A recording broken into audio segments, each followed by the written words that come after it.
दोस्तों, इस समय भारत अपनी तीनों ही सेनाओं में से किसी सेना में सबसे ज्यादा स्वदेशी हथियारों का इस्तेमाल करता है तो वो है हमारी भारतीय नौसेना।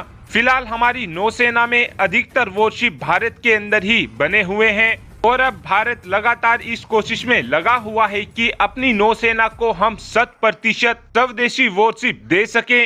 फिलहाल हमारी नौसेना में कुछ हद तक रशियन ओरिजिन के वॉरशिप भी मौजूद हैं और आपके याद ही होगा हमने रशिया के साथ 4 की संख्या में तलवार क्लास की फ्रीगेट की डील भी साइन की है और ये हमारी नौसेना को लास्ट इंपोर्टेड फ्रीगेट होने वाले हैं। और इन 4 फ्रीगेट में से 2 फ्रीगेट को तो रशिया के अंदर बनाया जाना था और जो 2 फ्रीगेट थी उनको भारत के अंदर गोवा शिपयार्ड लिमिटेड में बनाया जाना था।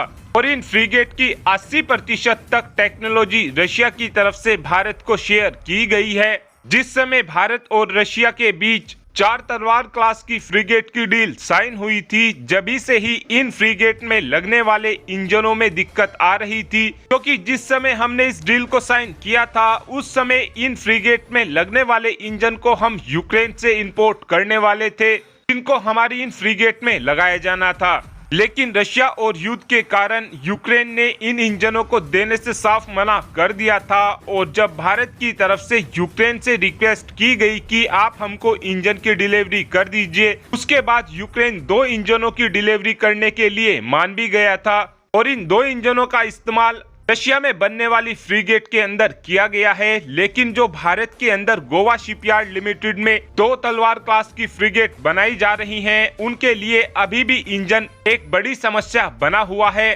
क्योंकि इस समय यूक्रेन रशिया के साथ युद्ध में व्यस्त है। लेकिन अब भारत के सामने एक बड़ा चैलेंज यह होने वाला है कि इन इंजनों को लाया कहां से जाए। रशिया चाहकर भी हमको इन इंजनों की सप्लाई नहीं कर पाएगा और यूक्रेन की तो आप हालत जानते ही हैं कि युद्ध की वजह से यूक्रेन के अंदर पूरा ही इंफ्रास्ट्रक्चर तबाह हो चुका है। और अब आप ही कमेंट कर बता सकते हैं कि क्या हमको अपनी डिस्ट्रॉयर और फ्रीगेट के इंजन को स्वदेशी तौर पर बनाना चाहिए, हाँ या फिर ना। इस बात का आंसर आप कमेंट बॉक्स में दे सकते हैं। Thanks for watching this video. Have a good day.